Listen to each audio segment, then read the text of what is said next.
Something I've observed is that people are really interested in the future. Everyone of every age is curious about it, whether it's the future for themselves, their children, and their grandchildren.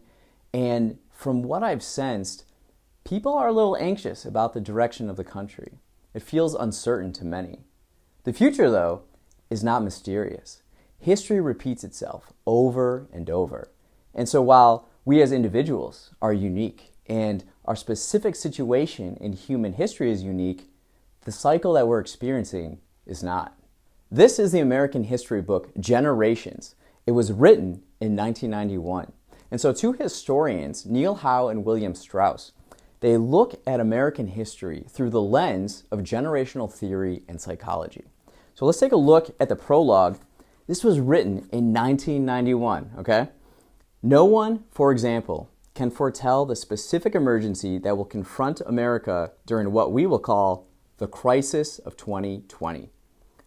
American generations will pass deep into a crisis-era constellation and mood, and that as a consequence, the nation's public life will undergo a swift and possibly revolutionary transformation. Right now, we're experiencing the most division in our country since the Civil War. A digital industrial revolution that's disrupted everything about our lives, from the way we date, communicate, and the way we work. And what we have to do is equip ourselves with both the education and the cognitive skills to navigate through it. We're experiencing a civil rights movement where people are voicing that our current system isn't treating all of our citizens as equally as others. And then on top of all of this, we're quietly experiencing a Cold War with China. The social grouping that can make the most impactful change during a time of crisis is not political party, race, religion, or economic class. It's generation.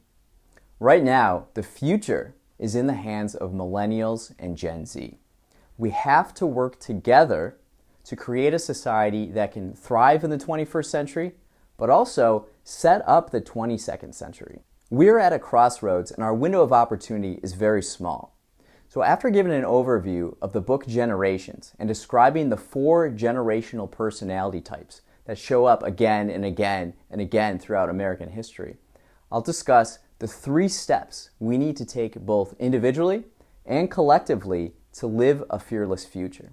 We have to confront our ego, pursue curiosity, and give back. If we do these three things, we can create something that people millenniums from now can look back and be inspired by. Let's create a fearless future.